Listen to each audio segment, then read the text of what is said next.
ជំរាបសួរបងប្អូនជួបគ្នាទៀតហើយថ្ងៃនេះខ្ញុំមានមុខម្ហូបថ្មីមួយគឺឆាមឹកជាមួយនឹងជ្រក់ត្រសក់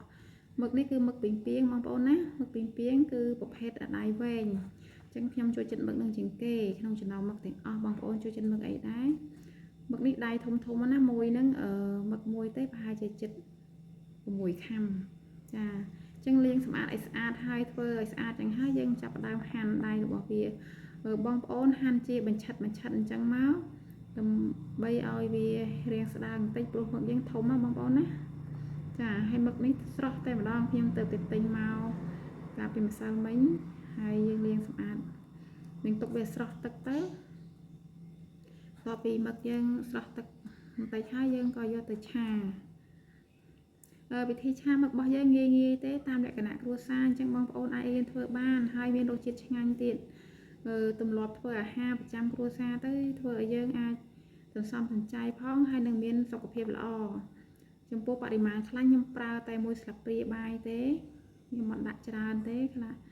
ចាបន្ទាប់មកយើងដាក់ផាំងអ៊ីវឲ្យឈ្ងុយហើយយើងចាក់មឹកយើងចូល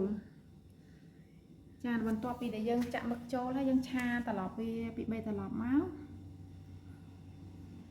សាច់មឹកតំណងអត់បងប្អូន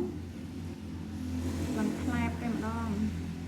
ពេលដែលយើងឆាត្រឡប់វាមកស្រទាប់ហើយ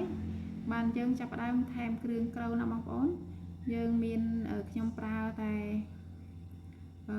ប្រេងខ្យងបន្តិចហើយនឹងទឹកស៊ីអ៊ីវបន្តិចទេព្រោះគ្រួសារខ្ញុំ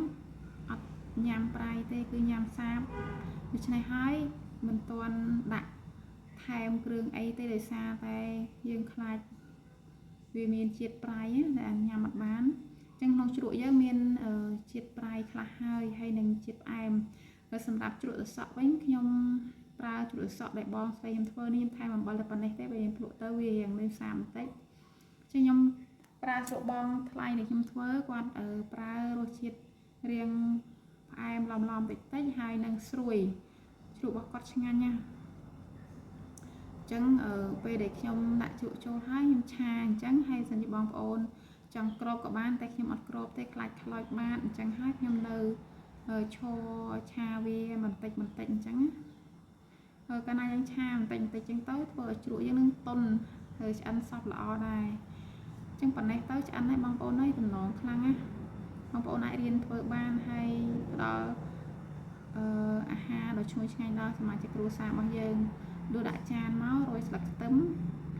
មើលទៅតំណងនេះសម្រាប់អាហារពេលព្រឹករបស់គ្រួសារខ្ញុំយើងបដូររាល់ថ្ងៃមានមុខម្ហូបទៅតាមគ្រួសារនីមួយដែលចូលចិត្តអញ្ចឹងណាអរគុណច្រើនបងប្អូន